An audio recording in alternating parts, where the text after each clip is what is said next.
My name is Eloise Nana. I'm the Consumer Health Librarian at the Ferguson Library. Our program today is COVID-19 Stay Safe with Ayurveda. Dr. Kaushik has over 35 years of experience as an Ayurvedic physician. He's the owner and chief medical practitioner of Dr. Kaushik Ayurvedic and Naturopathic Clinic in Cross River, New York. He brings his unique background as an Ayurvedic practitioner with experiences in public health and health education to our community. Before turning over to Dr. Kaushik, I just want to let everyone know that this program is being recorded, and later on you can find the same program on the Ferguson Library YouTube channel. If you have any question during the program, you can enter your question in the chat box at the bottom of your screen. And at the end of his presentation, Dr. Kaushik will answer all your questions. Thank you.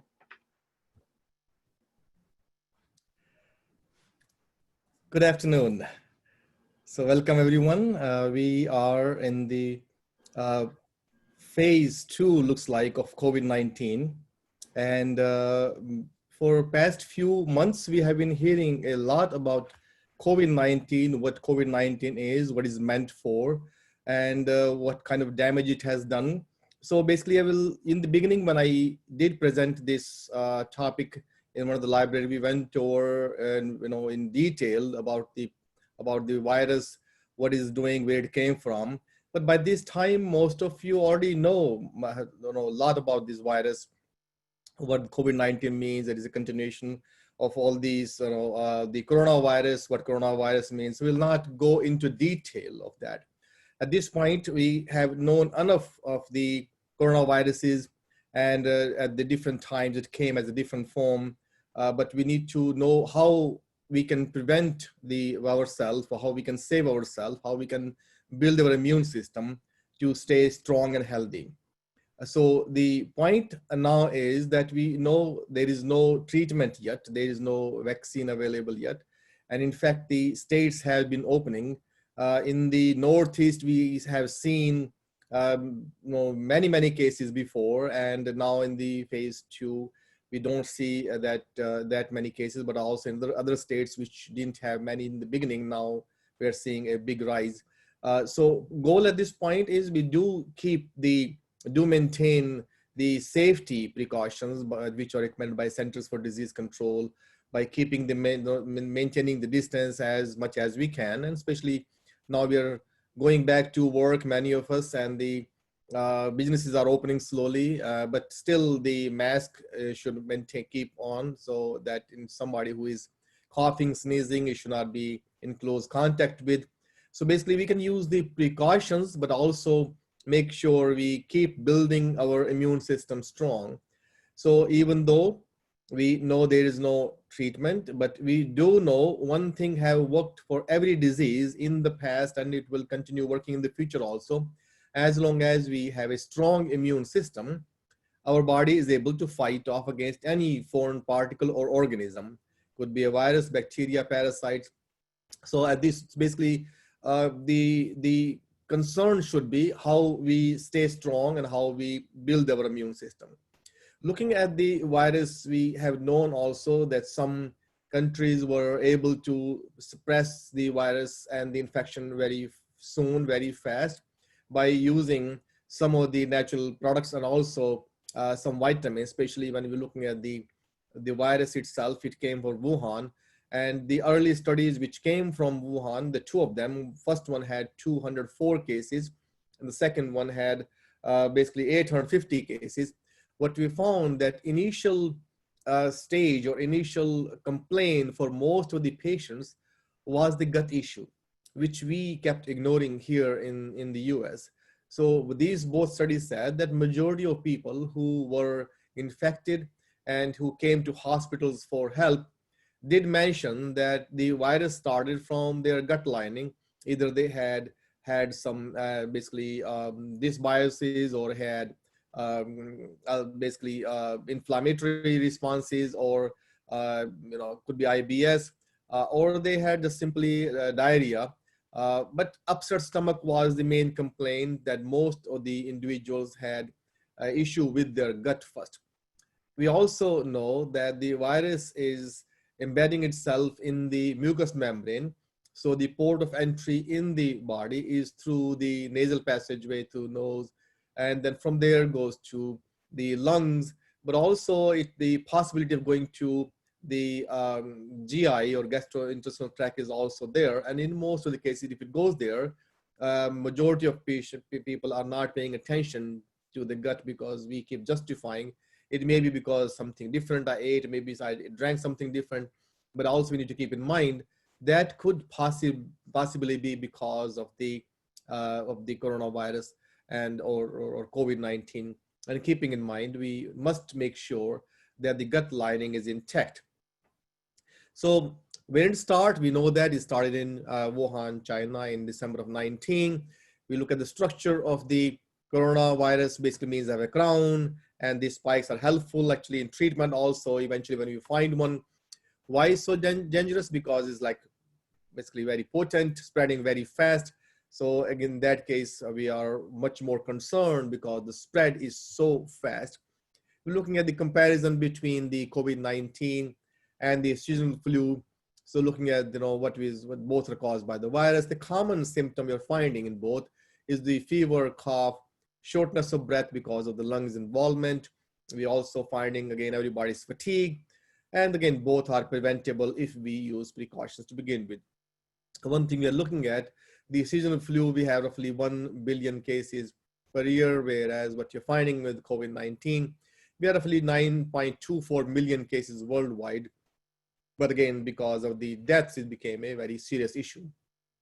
Similarities between SARS and COVID-19, we're finding again the similar, the symptoms, fever, cough, fatigue, malaise, airborne, both of those are, and may lead to respiratory distress, which we are finding now. Basically, most of the patients who required ventilation at this time, again, those were serious ones, affects the immunocompromised first, and again, there's no treatment at this point. So at this point, we need to also looking at the individuals who did get infection and also many who did not make it. And most of those people had other underlying conditions. In fact, it was also mentioned that 35% of the death was in patient, or 35% of the people who could not make it and died were actually diabetics. So individuals who had diabetes or who had hypertension or who had other conditions, pre-existing conditions, which made their immune system already compromised, were the one who could not survive, who could not make it because of the complications of the underlying disease of the pre-existing conditions also made it worse. So we also need to make sure if you or someone who have any pre-existing condition, make sure at this point, because COVID-19 became a serious issue, we ignore the other one and not take medication or not discuss with your doctor, because that is the one which is keeping your immune system weak anyway, and that's where the virus will take over. So that is very, very important. The differences in both, again, it shows that in COVID-19, we are finding runny nose, sore throat, nausea. Less than 15% of patients require mechanical ventilation. Mortality rate is 0.25 to 3% and transmitted much quicker than SARS. So this, because of the transmission is so fast, that is why it is more concern. SARS, we have chills, headaches, again, originated bats. We know that 20-30% of patients required mechanical ventilation, and mortality rate was much, much higher. Again, because of the spread so fast, the COVID became a concern because the number of cases involved. The symptoms, we have known those. Most of us who spend a lot of time watching TV and in front of the computer, basically we studied a lot about the symptoms, what is happening. But main thing is looking at the point where we make it strong. So looking at the risk factor, advanced age, individuals who are a little older, so senior citizens, again, anybody who is above 60, or even 55 is at higher risk. As older we are, more risk we have. Immunocompromised state, again, anybody who have any condition which again involves drugs which will suppress their immune system, or the condition and the disease which will suppress their immune system, both will work in this case. And again, there are many conditions when we take the drugs, those are also suppressing the immune system. So I have to be very careful. To be more particular, diabetics are of more concern. Individuals with cardiovascular disease, individuals with hypertension, chronic pulmonary disease, chronic renal disease, liver disease, any malignancy, any kind, and severe obesity. Again, we know that the overweight and obesity is connected and concerned with many of the, again, is related to many of the chronic disease anyway. So that becomes the issue. So keeping that in mind, we have to make sure we use precautions, and eventually our goal should be to make sure how to build our immune system and how we can stay healthy. So precautions, again, we have heard those over and over, and now, like I said, many of these states are opening, especially here in the Northeast, and we are seeing in the store, outside the store, again, social distancing, 6 feet or more is required. The goal is to be as far from other individuals who possibly may be carrier or infected as possible. So in this case, if someone is at least 6 feet away, then is better. But again, the trajectory of the cough and the sneeze is so powerful that even at 6 feet, someone can get infected. So if somebody is sneezing or coughing, again, make sure you just move yourself away from that place. But in generally, 6 feet is what is recommended. Cover your coughs and sneezes, which you mentioned. Personal protective equipment, basically making sure we have masks. Again, in some places, having gloves are also important. And again, take immunity boosters. So build the immune system. If your immune system is strong, then you're always safe. And many of us who see patients every day and who work in healthcare industry and who work in a field where the human contact is important, and there's nothing that you can prevent. Basically, make sure the mask is there, and make sure you keep your immune system strong.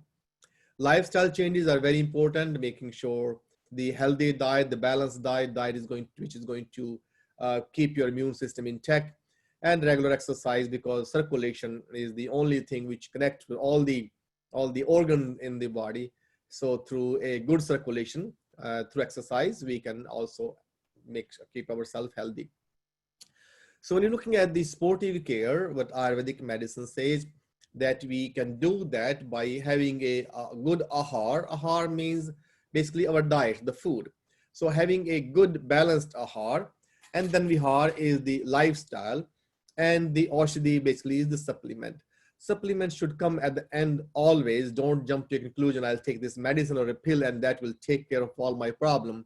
No, first responsibility lies within you. So you take a good food, a balanced food, which is going to help your body and which is easily absorbable. Doesn't matter how much you eat, if it is not absorbed, then you're not actually getting it. So keeping that in mind, we also making sure the only organ in the body which supports the rest of the organs is the digestive tract. So the gastrointestinal tract is the organ where all the food which we intake is absorbed, and based on that absorption and based on that quality of the food, the rest of the organs, heart, brain, lungs, kidneys, the entire body get nutrition and support from that food. So first thing is it has to be a good food, and second thing is you have to make sure it is absorbed properly, which means we have to pay attention to our gut anyway.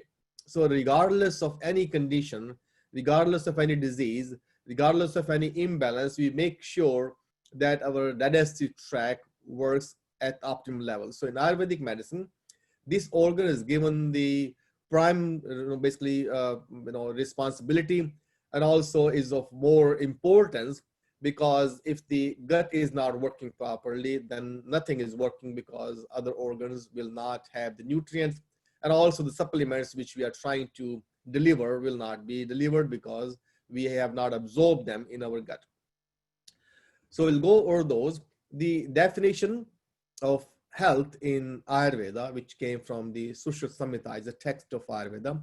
It says samadosha, Samagnischa samadhatu malkriya prasanna atma indriya mana swast iti abhidhyate. What that means, that the doshas have to be in balance. Again, dosha in general, most of you who have heard or have studied Ayurveda, you will know what that means.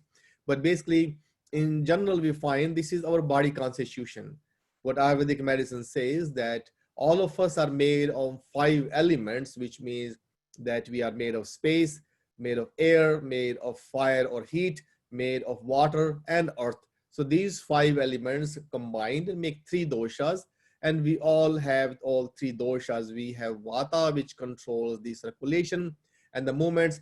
We have pitta, which controls the metabolism and all the chemical reactions. We have kapha, which gives the structure, all the bones, ligament, tissues, what we look like. So that has to be in balance. And Agni is the heat, the metabolic fire inside, basically, which controls our metabolism. And we have roughly about 41 different types of Agni, which means each dhatu, each dosha, different Agnis, which control the entire metabolism, which also control the release of hormones and enzymes. So if those are all released, which means if the endocrine system is working properly, that will keep that balance, because again, as you know, the adrenal, the thyroid, all the glands should work properly for our body to work at optimal level, and that need to be intact and working at its peak.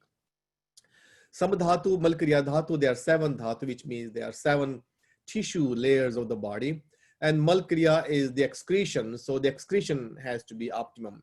Again, that brings to I'd like to mention here that even though we may think that I'm having a regular bowel movement, there are many individuals who are constipated and do not even know. It is estimated there are 70+% population, adult population in the US who is constipated and do not even know that. Many people will tell me that they are regular, they have no problem with their gut, and they're going at least once a week, and the thing is normal. Okay. And then it says prasanna atma indriya mana, which means that internally the soul had to be in peace. We must feel the internal peace and happiness, and also something called santosha, the satisfaction. And in this case, the sensory receptor, sensory organs, our heart, our liver, everything has to be in balance, and we should feel happy inside, energetic inside, and that is the definition of health in Ayurveda. With keeping that in mind, that keep changing every moment. When we are angry, when we are frustrated, when we think something I want and is not given, or jealous, that will keep changing. So basically at that point, we are not unhappy, we are not healthy. So keeping all these in balance is very important. And this is possible if first organ we take care of is our digestive system. Also, when you look at the naturopathy, you look at the naturopathic principle, there are 6 of them. You look at the first, do no harm, whatever you take, make sure at least if you're not doing yourself any benefit, don't damage yourself. The healing power of nature, we have to trust in that, and that has been working for thousands and thousands of years. The healing power of nature is so basically it does work. And also we look at the causes. So basically, if you identify the cause, we look at what is the cause, what is bothering me, what is causing the disease. So we look at the root cause and treat the cause, not the condition, not the disease, not the symptom. And doctor as a teacher, basically again as a healthcare provider, is also a responsibility for all the doctors to give education to their patients and making sure that you're giving enough tools to take care of yourself. You don't need a doctor for everything. Especially when your body tells you what it likes, then you should listen to that one. And treat the whole person. Again, you do not work on organ by organ, which means that we are born as a complete unit. So if something I'm taking for my heart and is messing up my kidneys, then that's something we should prevent, because again, kidneys are also important, brain is also important. So we make sure that we keep in mind that something we take for one organ system should not interfere with the function of the second or third organ system. So we make sure that everything we take is going to work with the entire body. And of course, the first thing is prevention. After getting sick, we can get treatment. We do get treatment. But again, the first thing is, why get sick? If we take care of ourselves, then that can be prevented. So first thing, we look at the Ahar, the diet. So generally, what is recommended in Ayurveda, that we are 98.6 degrees. And so it means the heat is extremely important. And most of the enzymes and hormones are released from the body at a temperature between 98.2 to 98.6. So if that is the temperature our body requires, if that is the temperature our body works at optimal level, why not keep this body warm and hot? So in this case, we are supporting the nature, the natural state of the body at which the body will work at optimal level. So keeping that in mind, we should not put anything cold in this body, which is going to drive or pull heat out of the system and make the individuals cooler inside, and that will interfere with the release of enzymes and the hormones and the chemical reactions, which are very important in order for our body to stay healthy. So Ayurveda says that instead of having room temperature cold food, if you're looking for something cold, the coldest you can get is room temperature. After that, it is actually not allowed or not recommended to consume. Soups are very important, and especially at this time when we're looking at the pandemic or looking at the viruses or the effect of virus, we make sure we take everything which is in warm form, and soups are the best. So in general, we recommend plant-based diet, vegetable soup. But again, if you want to have chicken or light meats in those also are also okay, but at least they should not be fried. Something which is heavy for the body, on top of that we make it fried, that will create even more problem, because the digestive system have to break all these things down. And if it is so difficult to break it down, then of course you're not getting all the benefits. So in generally, soups are important. We take the vegetable soup, lentil soup, chicken soup. We can mix different things to create a soup. One thing we want to make sure we do not put creams or heavy milk products in this soup, because that will make it heavy and it will not be absorbed properly. Organic fresh foods are always recommended. Again, in general, we recommend cooked food and locally grown. Nothing raw, because again, something is raw when you are chewing that, then the little particles are not as completely chewed, and it becomes a paste, and as if you have a cooked food already soft. When you chew that, it turns into chime, which is completely like a paste. And when you're chewing that, chew like a cow, which means if you have 32 teeth in your mouth, make sure every tooth get a chance to bite. So if you're chewing with the number of teeth in your mouth, then of course by the time the chewing process is complete, the food has become a paste, and that will be ready to be absorbed. We always recommend locally grown, reason being, when we look at the principles of Ayurveda, which means all the 5 elements, then I am made of those 5 elements, because on daily basis, I'm breathing the air in the area where I'm living. I'm drinking the water locally from those sources. And so if I'm living in that environment, the vegetables and the fruits, the crops grown in that environment are going to definitely support my body, because we are made of the same material. But I'm trying to get something from the national, international chains, which import food, we don't know from which part of the world and country, it is definitely not local. So in that case, that food may or may not work with our body as well as the local food. And the other point is that when we are buying from local vendors, they're one of us. They will definitely give us something which is healthy. They will take care of the food, and they will take care of us. And also, we are supporting our local community by eating and at the local places, local restaurants, and buying groceries from locally farmer market grown here in the Northeast. The most important we mentioned again after diet is the digestive system. That is the system which is going to absorb. So we need to make sure we have good bacteria. There's no dysbiosis. There's no gas, belching, burps, diarrhea. There's no pain. There's no irritable symptom of irritability. Irritable bowel syndrome is very common. So it's those things when we see, then we must make sure we take care of the gut. Fibers are extremely important. The cooked food is extremely important, but also the gut bacteria are very important. There are estimates that we have the number of bacteria in our large intestine equal to the number of cells in our body. So some estimates are that we have roughly 75 trillion bacteria, which are our friends in the large intestine. because of temperature change, because of the pH change, because of other, other reasons. Maybe we took a lot of antibiotic. That probably will change when we take antibiotic, excessive of those. Sometimes they're important, but when we keep popping those for no reason, they will also destroy a majority of our good bacteria. So then we need probiotics. Again, before the probiotics, we do need prebiotics. That's where the bacteria will grow.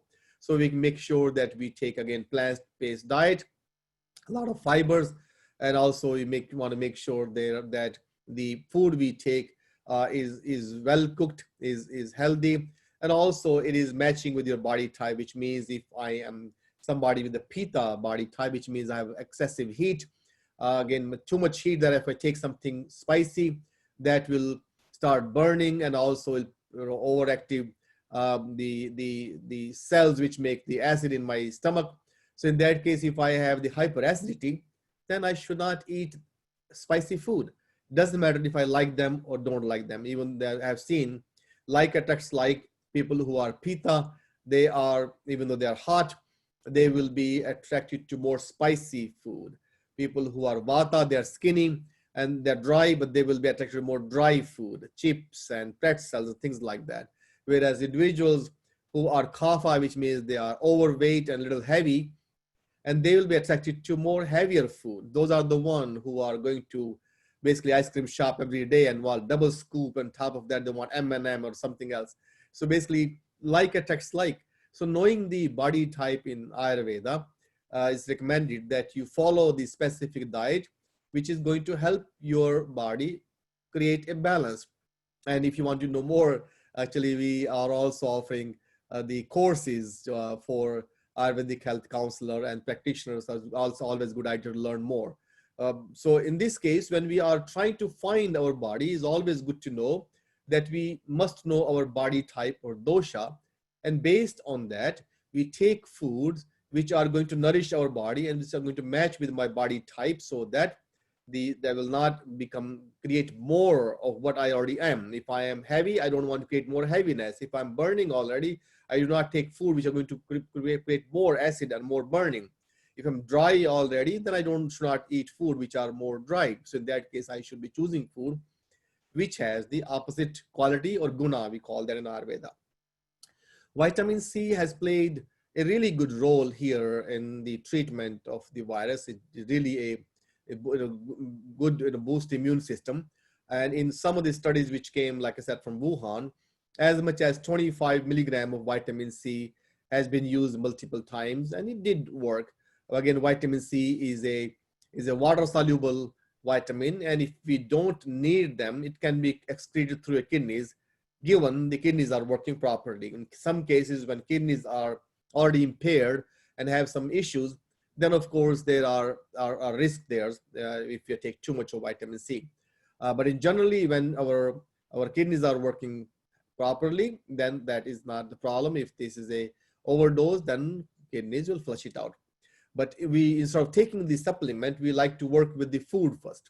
So if you're looking at broccoli, cauliflower, kale, sweet potatoes, bell pepper, fresh thyme, mustards, spinach, Brussels sprout, strawberries, and all the citrus food, we're looking at the grapefruit, and all these things have mangoes. All these have very high vitamin C. So if we consume those on daily basis, not only we get good food, good taste, but also we have a lot of vitamin C, which is a great antioxidant. We do need that on a daily basis. Amla is a fruit which we use in Ayurveda, and amla have 20 times more vitamin C than orange. So that's why in Ayurvedic medicine, amla is used so frequently as a immunity booster. So basically, again, in Ayurvedic medicine, what we believe, if we keep your digestive system intact, healthy, and then boost your immune system, then definitely you don't have to worry about any infection or any other disease, because most of the infectious diseases, or most of the disease, start with a weak immune system. So that is the key. So looking at the vitamin C rich food, we want to make sure that we consume these in our daily routine, either as a sauteed vegetable or in juicing or in smoothies. It does not matter how we take them. if we consume, then definitely we will get help. There's no overdose in these, and there's no side effect. You can have basically a little bit of broccoli, and you can have the whole little bunch of broccoli, won't create a problem. Same thing with all the other things. So those are definitely healthy. So I mentioned briefly about these three doshas: vata, pitta, and kapha. Vata, like I said, controls the circulation, pitta controls metabolism, and kapha controls the structural material. So we have all three, depending on one is more than other. Then also we mentioned about the dhatus, actually in the definition, sam dhatu malkriya, which means all the dhatus should be in balance.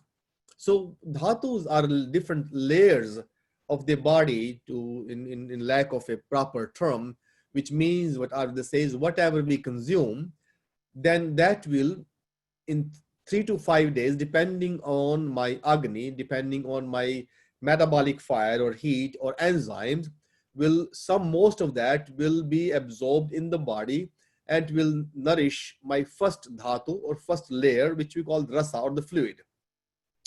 As we know, 70% of the body weight is coming from the fluid. So majority of body weight is fluid. So in that case, whatever we consume or whatever we consume today, for example, in most of that will be excreted within 24 hours. But again, the bulk of that is still inside the body. Again, not as a fecal matter or not as urine that has been excreted within first 24 hours. But body is still going through the chemical reactions, which is absorbing what we consumed the day before. And that will become part of the body fluid we call rasa.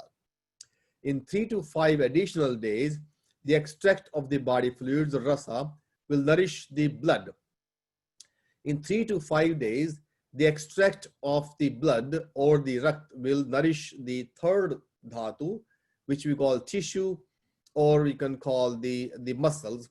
And then in 3 to 5 additional days, the muscles of the tissue will nourish the body fat. One thing we need to keep in mind, all the things we are able to store are actually stored in the body fat. So that's why the fat actually is of more importance than other dhatus here, because the only dhatu which can store information, can store vitamins, can store nutrients, and can store toxins or ama is the meda dhatu, which is the fat. So one thing I'd like to mention here, that most of the ama or toxins are fat soluble. They go to places which have more fat. For example, the adipose layer under the skin, which we call the body fat, which we usually see on the body, that is the first place where we find ama or toxins to be stored. The second place where you find pure fat is the brain, the nervous system, and which is basically pure, it's just a lot of fat. And the third place is all the glands, thyroid gland, adrenal glands. So all these glands have fat around them for protection. So in this case, the fat also is saturated with the toxins or ama. The fourth place is the joints. So all the joints which have synovial fluid have lipoprotein, and this lipid actually is the fat. So those actually is causing inflammation in the joint. So anytime we're looking at inflammation of the joint, anytime we're looking at any growth or anything happening with the glands anywhere, either thyroid issues or the adrenal issues or other gland ovaries, anytime we see there is a issue or problem with the metabolism, so all these things we're looking at is basically coming at one point that basically we need to be looking at the metabolic fire, the metabolic heat, and how the body is absorbing. And so the fat is where these are stored. So if all these four places are clean and pure, then at some point the toxins will not be absorbed. So generally, the toxins are again stored in the joints, and we see turning into arthritis. We're seeing dealing with the glands or endocrine system. We are seeing basically the brain with pure fat, toxins can go there, and also looking at ama being accumulated inside the adipose layer under the skin, and that causes the skin issues. You can call it psoriasis, you can call it eczema, you can call it blisters, you can call it acne, skin tags. All these are different from the skin. Again, we look at the skin. So then we go into the So after the fat, the extraction of the fat in 3 to 5 days will nourish the bones, and from bones in 3 to 5 days we will nourish the bone marrow. After bone marrow in 3 to 5 days, it will make the genetic material stronger depending on the male or female. In case of male, it will be nourishing the sperms. In case of female, it will be nourishing the ovum or the eggs. The extract of all of those, all 7 dhatus, which means the ras, rakt, mams, med, asthi, majja, and shukra, the essence of that, if all of these are working at optimum level, which means the agni or the metabolic energy, which is going to help the food into the body fluid, is optimum. The energy or the heat, which is going to convert and help blood or rasa into blood, is optimum. The metabolic fire or energy, which is going to help conversion of the blood into tissues, is optimum. Tissues to fat, fat to bone. So all these metabolic energies or the agni is optimum. Then we should be able to convert those into 3 to 5 days. Each dhatu will then produce its own ojas. At the end, we also get ojas, which is the essence of the entire dhatus.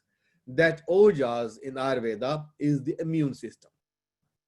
So immune system in Ayurvedic medicine is the essence of every tissue of the body, which means if everything is working at optimal level, then you should have that energy, which we call the ojas, which we call the glow, which we call the natural ability to fight against any organism, which we call the strength to fight against any disease.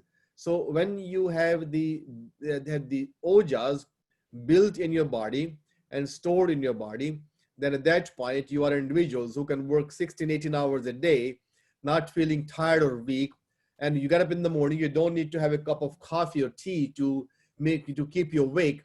So it means the energy is so much inside the body that you keep working at optimal level, are strong, are able to think as well as able to think as good at 8 o'clock in the evening as you will be able to think at 8 o'clock in the morning.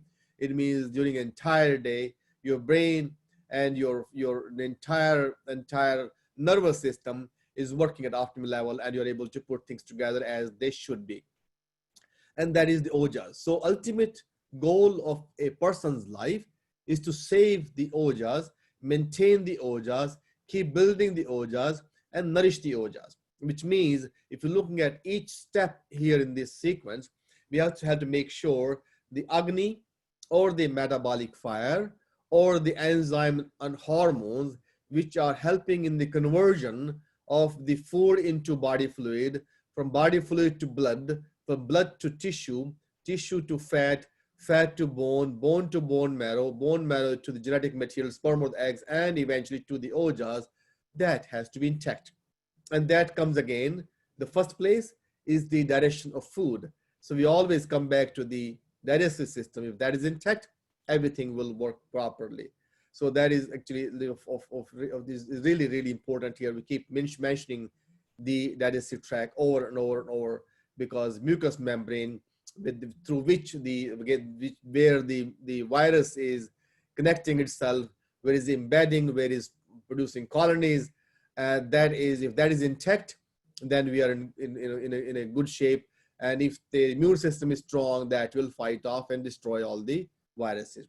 And so in generally, when we're looking at this 3 to 5 days window, if somebody is pitta, which have a very strong metabolism, it takes 3 days in conversion. If somebody is vata, a little slow, take 4 days. If somebody is kapha, which is a little heavy, sluggish, slow, cold, that will take 5 days.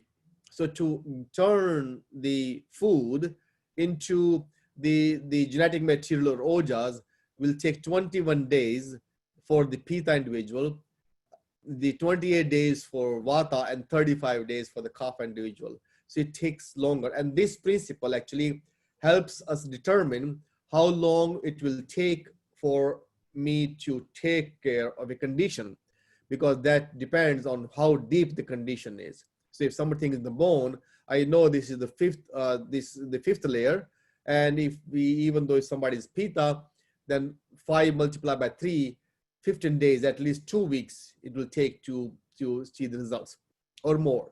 But in case of modern medicine, we have very strong chemicals which are absorbed in the bloodstream immediately and then be taken to the affected place, and we can see results fast. But again, in Ayurvedic medicine, we work with the natural rhythm of the body, and it will take a time. Talking about the natural rhythm, we also work with the circadian rhythm, which means we are also looking at the timing of the day, timing of the person's life. And so keeping those in mind, some food and some medicine can be consumed in certain times, and again, it will not be consumed in certain time. For example, if somebody is Pitta by nature, so a lot of heat, and it is the summer time, again heat, and is the lunch time in the summer, again is the time of the day when the heat at the peak. If they want, they can take something cold. For example, if they like coconut water, of course they can consume that. But if somebody is kapha, is already sluggish, living in the northeast, again here we have mostly cold time, cold temperature most of the time, and somebody who is more kapha, more sluggish, more slow, and they want coconut water, is not recommended, because coconut water is basically cooling by nature. We need to give them something warming to improve their circulation. So again, depending on the time of the day, time of the age, time in the season of the year, then we also choose the diet and the food and the lifestyle based on that one. Okay. The ojas, again, like I said, the sense of life is related to vitality and immunity. So that is where we need to maintain and make it strong. Fights against aging, decay, and disease. So basically is anti-aging, formed during biosynthesis of bodily tissues. All dhatus has the capacity to create its own ojas, like I mentioned before. Each dhatu has its own ojas, and then one oja is the ultimate oja at the end of it. Ojas present in the single dhatu or cell is called the localized ojas, and the collective ojas is the name given to the pure essence of all the dhatus, and that is what we call this immune system, which gives us the strength to fight.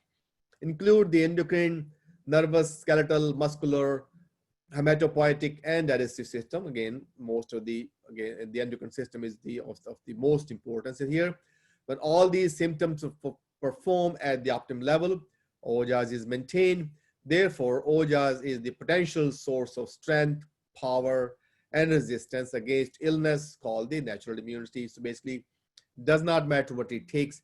We have to build our ojas and maintain them healthy as long as possible. The quality, the ojas depends upon the quality of digestion, quality of the liver function, hormones, and the endocrine system. Again, if this is going to go down, we call ojas kshay, which is depleted ojas. And these are the individual, you look at them in the morning when somebody gets up, they have a hard time getting up all day. They're walking like there's no energy. If they had to go upstairs, they'll be like going slow, even though it could be somebody 20, 30-year-old, supposed to be at the peak of their youth. So you can tell by looking at these individuals, their ojas are depleted. They have no energy. When they walk, they're just like thinking before they take the second step, very slowly.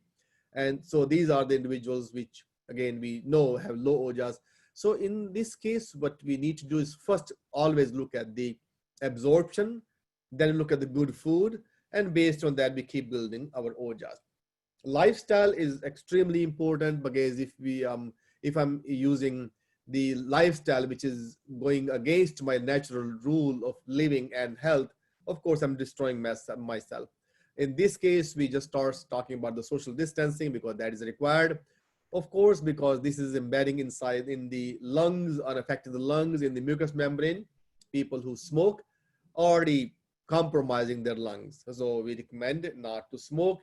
And people, even though they may not be infected at this time, may not be sick at this time, for the future, keeping the lungs strong is very important. This is the only organ in the body which is providing prana, the life force, the oxygen to the rest of the body.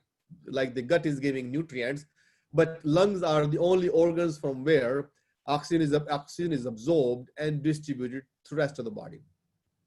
Of course, personal hygiene is important. We are touching surfaces where virus could be there, so we need to make sure One thing is unnecessary, don't touch any surface. If we do, make sure you wash your hand, and if you have anything to to take care of it, there are wipes, there are other things sold in the store, use those. But again, washing hands is very, very important. The dinacharya, daily routine, is very, very important. So in Ayurvedic medicine, there are different routines. Daily routine we call dincharya, and then there is a ritucharya, which is the seasonal routine. Depending on the season, what we consume, how we live changes. So in a daily routine, you must drink warm water. And as we are starting our morning routine, depending on who we are, if somebody is kapha, slow and sluggish, we recommend you, first thing you take is warm water. And depend, if you are very slow, you may want to add a little bit of lemon juice or something to stimulate your metabolism, because again, you're very sluggish. Also, I would recommend you keep the water in copper pot all night and drink that in the morning. Again, people who have very weak digestion, that is also recommended you take amla powder and mix that with water, keep that in copper pot all night. Early morning, drink that water. Not only is going to boost your immune system, but also you'll have a good bowel movement. Cleaning inside of your body is very important. You don't want to keep that fermented fecal matter too long in your body, because that fermentation will cause foul smell and also damage the gut lining inside. So drink hot water after your morning routine. Drink tea with cardamom, tulsi, cinnamon, and ginger. So very important to boost the immune system. Take care of your agni, that is the fire, so which means nothing cold and nothing frozen you should be putting in this body. So even though it's now summer is here, and there are big lines outside the ice cream shops, nothing wrong with ice cream. But again, if somebody's pitta, they can consume.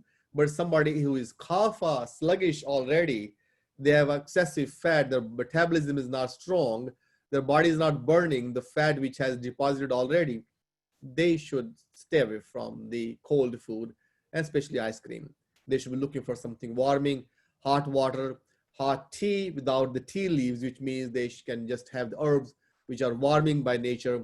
Cardamom, for example, is good. Ginger, for example, is good. Tulsi or holy basil is also good. Clove is very good. So we take those herbs and boil in that water, and that makes us tea. So basically in our office, we are making a huge pot of tea, and anybody who comes, they keep drinking tea all day, because at this point, boosting immune system, keeping the lungs healthy, keeping the mucous membrane healthy is of very high importance.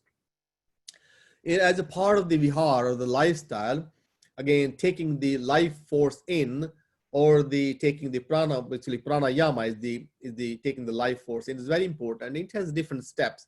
So these are the steps of the pranayama. So basically, if you know them, great. If you do not know them, then you should contact a good yoga instructor, a yoga studio, join them and learn from them. And basically, they'll be a good tool to practice. Again, at this point, only thing you're doing is doing yourself a favor by building your immune system, by making your lungs healthy, by making your gut healthy. So not only now, but for the rest of the life, it becomes your lifestyle or vihar, and keep you healthy. The goal of this life is just not come and then leave one day. The Ayurveda tells that we are not here to live forever, but as long as we are here, we must use every moment of this life and enjoy that, which means from childhood, from life to death, we should maintain this body in a good shape and form, and live the life to the fullest and enjoy life until the last moment. And one day we die like a ripened fruit from a tree. Just you don't have to get rotten in a nursing home for 10 years or 5 years. So when the time comes, then we're gone. So by using these pranayama, we take oxygen in, we stretch the lungs as we are filling the lungs. So basically, more oxygen we have, then the more oxygen we are giving to each cell of the body, and healthier we are. So that is very, very important. We also have different yogas. Again, we don't have time to go over all the poses. So the purpose here is give you the tools. So if you know them, you do them. If you do not know them, then contact somebody who will know them, will teach you. Again, if you look at one of the sequence here, that is the Surya Namaskar. Surya Namaskar basically is the sun salute. To be very frank, sun does not care if you salute them in the morning or not. He's not waiting for you to say good morning, sun. The purpose is you stand in front of the sunlight. What is recommended, if you have 30% of your body exposed and you spend 30 minutes in the sunlight in the early morning, late in the evening, basically as the sun is rising and sun is setting, mild light, then your body is able to absorb enough sunlight, and the vitamin D formation and many other functions are required that sunlight. So basically, literally, we are solar powered, and solar power is only going to come if we are spending time in the sun. So just sun salute in your bedroom is not going to helpful. Sun salute is going to work when you are in front of the sun. So all these yoga postures we also can adapt as a part of our lifestyle. Then we come to the Aushadhi. So first Aushadhi I mentioned is the heat, which means you keep consuming hot water or the tea you make with the cardamom, clove, tulsi, ginger. So basically keep sipping that all day, which will not only give you heat, but also keep your mucous membrane intact and also your lungs healthy and your metabolism healthy. Then we look at the supplement part. Many of those are part of your daily life anyway, and others should be part of life. Again, somebody who has the history of weak lungs from childhood, anytime season changes, they are coughing, they are sneezing, so they have weak lungs. So why not take care of them to make them strong, and not only when you are sick, but take the supplement when you are not sick. And once the lungs have healed completely, then you will not have that issue. The irritability will be gone, and the next season, when the cold is here, winter is here, the ice and snow is there, at least you will not feel that, because your body at this point is strong enough to handle it. So amla is the number one herb at this point because it's antioxidant. Like I mentioned before, 20 times more vitamin C than the orange. Again, amla extract is what we are using at this time because of the potency. Again, in generally, one capsule is recommended twice a day, but again, when the time of any infection, especially looking at the viral infection, we're recommending 2 capsules, but 1,000 milligram of amla extract twice a day is recommended. Giloy extract, same way, we recommended 2 capsules. So these both are extract form because extracts are a little more potent, absorbed easily. And so basically, again, goal is to boost the immune system. Vasaplex and Immunitiplex are 2 supplements which are put together by combination of many herbs. These both are there to boost the lung health. Vasaplex more specifically is for lung health. Anybody who have asthma, allergies, bronchitis, all these conditions affecting the lungs, pneumonia, we do recommend Vasaplex, and also Immunitiplex to boost the immune system. So these are recommended. Chyawanprash is a jam, is multivitamin in Ayurveda. And again, many of you who have practiced Ayurveda or who have been following the Ayurvedic lifestyle must have heard about Chyawanprash. Is a very potent formulation to boost the immune system, full of antioxidant. Is also called anti-aging supplement. So people who want to stay healthy and young white, full of vitality for the longest period of time, must take the Chyawanprash 1 teaspoon twice a day. Many individuals put that on their bread as a bread spread. Some people will mix that in milk, make it like a chocolate milk. That's what it tastes like. Many people are mixing in there mixed with their coffee or tea, and many will just take that without anything and just with warm water. But again, it's really, really a potent multivitamin to take. Withania Flex is recommended. Reason being is an adaptogen, and there's no one who do not have stress. So again, especially at this time of the virus and a very high incidence around in our country, around the world, the stress is there. Whatever we are hearing the news, there is not much of a good news. Stress is there. So Withania Plex is really good adaptogen, which helps our body adapt to the circumstances. So very, very powerful. We recommend 1 tablespoon twice a day. Complex is a combination of Ayurvedic herbs to calm the mind. Like I said, there are many individuals who are very anxious. And strange thing is, they have high anxiety or they're very anxious at the place which is supposed to be the safest place, and they should be calm there in their own home. Many people who are working from home and they are now tired of staying home or working from home, very anxious, how long it will last. And they recommend that complex and Withania plus combination will be really good to keep the nervous system calm, because again, there's no place like home. And still, if you are nervous and anxious at your home, there's no other place which can keep you calm. So basically something happening in your own hormone level, in your own enzyme level, in your own nervous system. So you need sport to help handle those situations. Vitamin C, you have heard before, is very recommended, even though is highly recommended, and even though we have mentioned in the Wuhan study, they have used as much as 25 milligram, but we recommend small dosage, 2 gram to 6 gram, multiple times a day. So if somebody is infected, then maybe a little higher dose. But if you are taking 2 gram of vitamin C 3 to 4 times a day, you're doing good. And that should come from a good source, which is easily absorbable. Zinc is also really good for boosting immune system. We're recommending about 30 milligram of that once or twice a day is good doses to start with. We don't want to put too high, but zinc is very good. Xinghao is a Chinese formulation.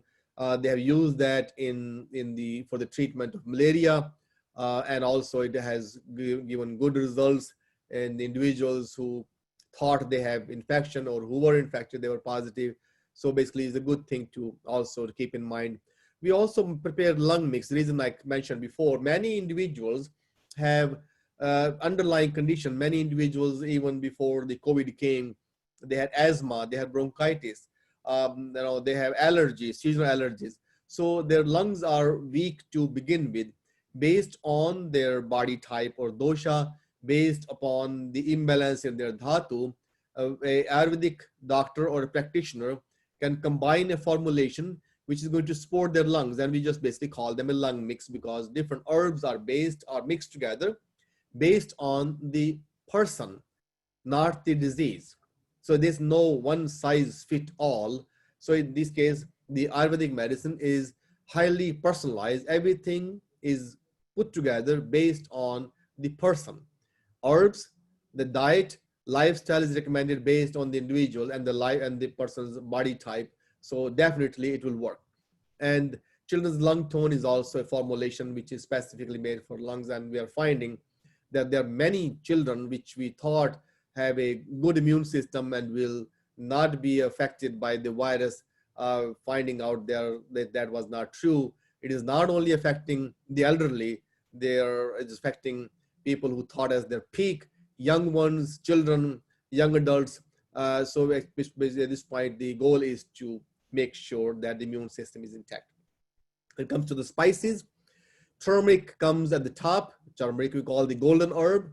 Is not because it looks golden, is because of the benefits are multi-purpose. This is one herb which is a good antibiotic, antiseptic, antihistamine, basically for allergies, for anything you can take turmeric. If nothing else is available, you can use turmeric. If there's an injury, you can put on the injury outside.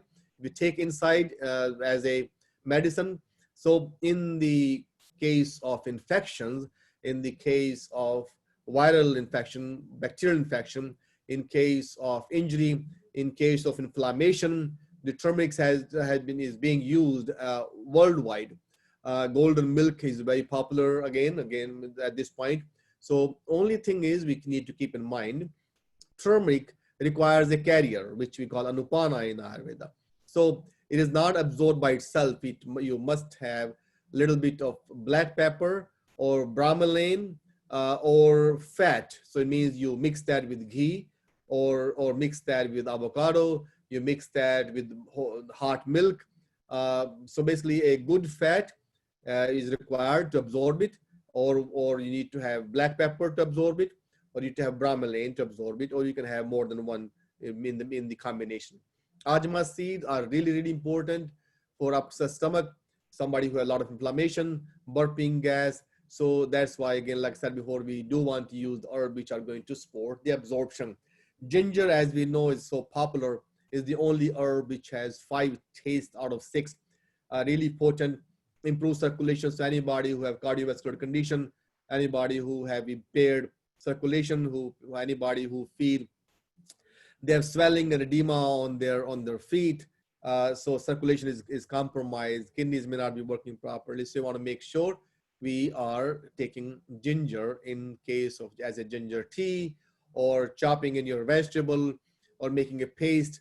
Doesn't matter how you take that, ginger will be good. Garlic is also one of the herbs which is really potent.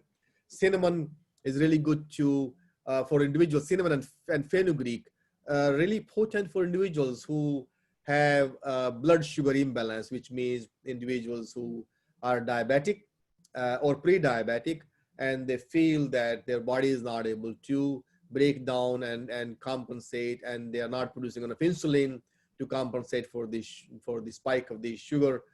So they must use these herbs. So the purpose here is just not the virus, but somebody get infected and they are not healing because of the underlying pre-existing condition. We must also take care of the pre-existing conditions. So in this case, cinnamon and fenugreek will be very, very useful.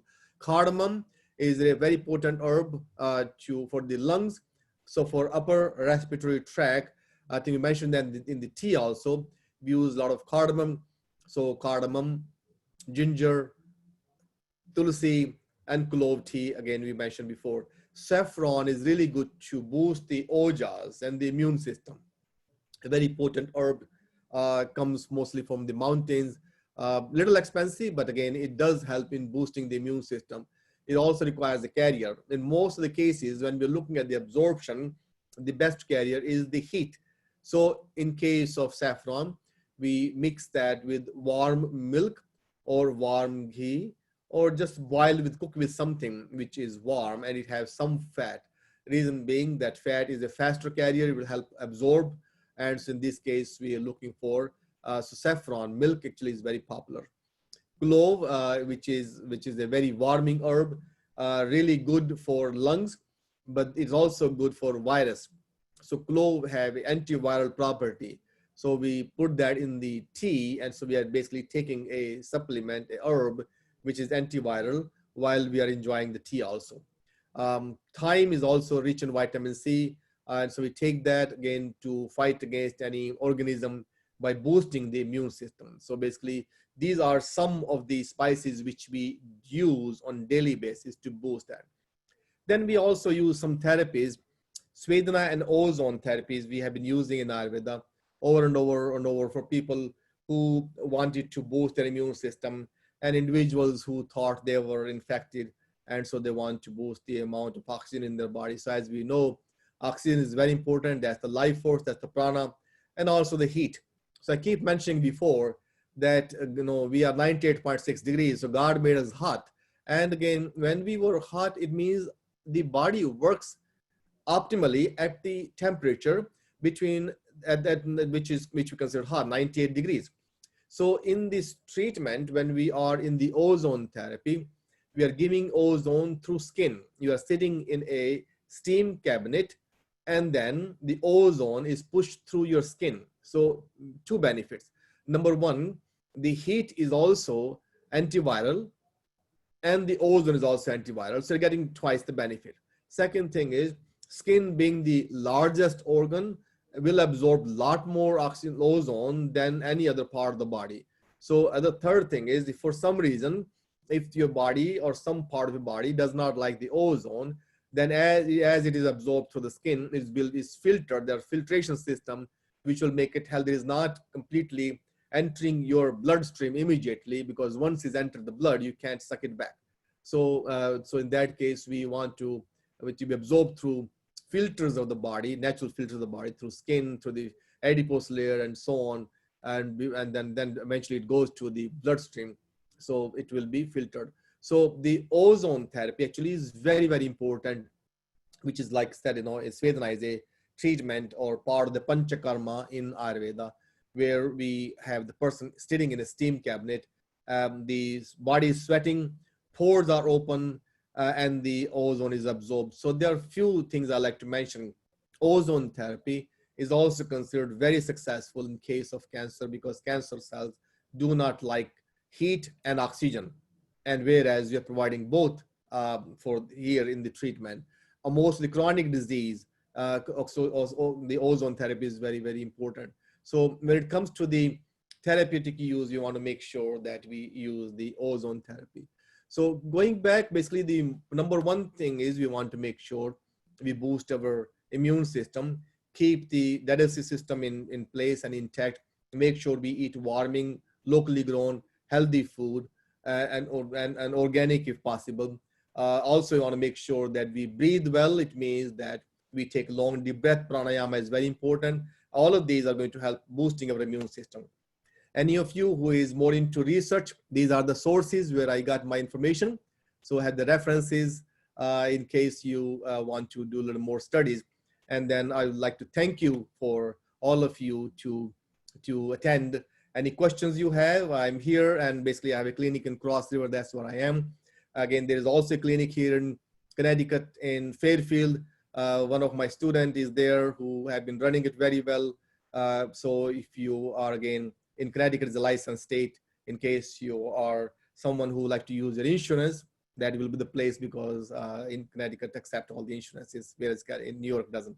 But again, any questions you have, I'm here. Well, thank you, Dr. Kaushik. You can enter your question into the chat box and I'll read them to Dr. Kaushik.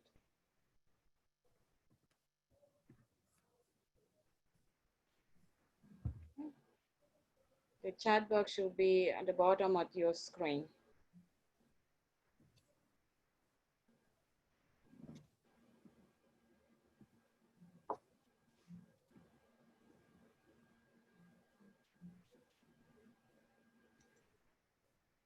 Okay. Now we have one question. It is, how can pranayama be used in conjunction with cold showers to improve the immune system? Is cold exposure therapy to boost the immune system a myth? So basically, there have been some incidents where naturopathy uses the cold therapy, especially the wet socks treatment. So the principle was that wherever body feel there is a danger, the brain send the blood flow there to fight. So in the circulation becomes low in case of cold, or in some cases, and then the wet socks are worn and the circulation is increased in this case to the feet, and person will feel warm. Again, as long as the circulation is intact, we will be feeling healthier. In case of Ayurveda, we use hot and cold treatment. Basically, again, if I'm taking a shower, it's recommended you take a shower for 5 minutes, hot shower, and then turn it to complete cold, freezing cold. That shock treatment is going to boost the blood flow. So when you are taking a hot shower, then all the pores are open, and basically as this opening, the blood is coming to the surface. As the cold shower, cold water goes on the skin, immediately as a shock is going to squeeze all the blood vessels, and blood goes to the core, to the heart. And after 1 minute, you take a hot shower again, it comes to the periphery, outer surface, and you do it again to get, basically you improve circulation. When you're doing pranayama in the cold, basically you are concentrating yourself to the breathing part. And so what is recommended in Ayurveda, when people will stand in the cold water and do pranayama, they are holding the oxygen inside, the life force inside, and that will make them strong enough not to feel the coolness of the cold bath. It came from traditional Ayurveda, where people did not have the cold showers, and we used to go to a river or a pond where you are actually entering into the water stream, and as you're entering, you know the water is cold, and you do pranayama, start bringing the life force, the chi, the oxygen inside, and with that, your body starts feeling the warmth. As you're entering the cold water, you will not feel the cooling effect. In fact, your circulation will improve so much, you actually feel hot in the cold water. So that's how it's used. Okay, thank you. The next question we have is, how do we know what body type we have and what foods are good for it? So when you're looking at the three doshas, so like I said, there are 5 elements: space, air, fire, water, and earth. The combination of those 5 will make 3 doshas. So the first 2, space and air, makes vata. The fire and water makes pitta. Water and earth makes kapha. Water and earth mixed together makes mud. So that is the structural material. The water and the heat or fire are these 2 strongest sources of energy. They control metabolism, hormones, enzymes, and that is pitta. The first one, because of the air quality, that is the one which actually controls circulation. So the vata, which has, or vat, which has the space and the air, is control and maintains whatever is moving inside and outside the body. So basically the circulation of the blood, circulation of lymph, the gas exchange in the lungs and the cells, the movement of food, the kidney function, the function of the brain, motor and sensory pathways, all of that is controlled by vata. Outside, the movement, the joints, all that is controlled by the vata. Hormones, enzymes, chemical reactions in the body, controlled by pitta. That's energy of transformation. And that is also the energy which we use to transform different forms. For example, food, extraction of that, converting into the body fluid extraction, converting into blood, conversion of blood and extraction of that into the tissues, from there to the fat and bone marrow and sperm. So that is all controlled by pitta. How do we know that? If you look at the first one, because of the air, people who have high, so again, to keep in mind, we have a structure, we have metabolism, we have movement, we have all 3. One of these is our dominant. So for example, if somebody is more vata, we look at the quality of vata. So people with high vata or vata are dry because air is dry by nature. They are thin because air have no substance, is thin, so they are skinny. Dry skin, dry hair. Also, they are cold. So cold, rough, dry, light, those are the qualities of people who have high vata. People also with kapha are, because water and mud, water and earth is cold, so they're cold. Mud is sluggish, they are heavy and sluggish. So heavy, slow, and that is the quality of pitta, of kapha. So kapha and vata both are cold, but kapha is heavy, pitta is light. When we look at the middle, pitta, because of the fire, they're hot, they're well balanced, well built, and also oily or wet. So in this case, and sharp and pungent. So these are sharp individuals mentally, physically. And so basically when we look at the individual, you look at the skin tone is very healthy and strong. You look at the body is well built. You look at all the muscles and tissues and the circulation is intact. That is the pitta. So keeping those in mind, you can determine if I am more vata or more pitta or more kapha. So in general, when we have these 3 qualities, we like to see which one is more prominent, and then whatever is secondary, that becomes your secondary body type. For example, if I look at myself, my body type is pitta kapha. So pitta is also there, but also have kapha, which means if I don't keep my pitta intact, if I don't keep my metabolism intact, if I don't take the herbs and the foods which are warming by nature, then the tendency of me gaining weight is definitely there. So in that case, I keep consuming things which are warm, which means that instead of drinking anything hot, anything cold, my tendency is to take warming tea, hot water, warming food, soups. Even in the summer when I'm sweating, I will go for hot water or I'll go for soup instead of going for ice cream, because that's my body. So, and my body is into is pitta kapha. It means as long as my pitta stays intact, I will work at afternoon level. If I let pitta go down, my kapha goes up, then I'll become more sluggish. And so after 60s, then it is very important for me to maintain that pitta, so I stay healthy for next 20 years. And after 80, if I'm a little older off, then I'll understand that part. So knowing these three qualities, you should be able to see if you are more pitta, more kapha, more vata, or combination of that. And that's how you determine. Again, if you come in contact or if you know a trained Ayurvedic physician, then we look at the pulse and the tongue. And by looking and examining your pulse and tongue, we can tell which body type you have. And so most of our students, that's how they learn, that with the learning that experience, not only they can balance themselves, balance their family members, and eventually go to a profession which will help, through which they can help a lot of people also. Okay, thank you, doctor. We have one more question. This question has two parts. And the first one will be, what specifically are you eating and drinking daily to keep your immune system healthy?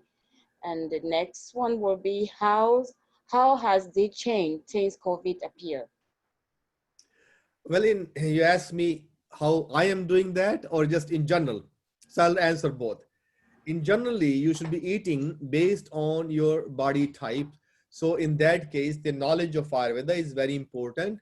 Again, slowly, I've been going to many libraries, and many of my patients or people who attend those are now familiar with that, with the Ayurvedic lifestyle. So in generally, we recommend not to take anything cold. So people are following that. In my case, basically, my lifestyle is I take everything. So even in the morning, when most of the people take a cold cereal, that does not exist. Knowing my body type, I will start that with a soup, which again, some people will wonder, soup in the breakfast? Yes, soup in the breakfast. So in the dinner, when we are making, we call dal or lentils, or so that is always there. And then leftover of that stays in the refrigerator. I take it out and then I warm it up on the stove, no microwave. And in fact, I will add a little bit of more, ginger or spices like that, and a little bit of water, make it soupy. And I'll add 1 to 2 teaspoons of ghee, and that is my breakfast. So keeping that will keep my, vata and pitta and kapha, all three in balance. And that is a good nourishment to start with. In general, I take more, again, all the food is plant-based, sorted or cooked, nothing cold, nothing raw. And with the COVID, it didn't change at all.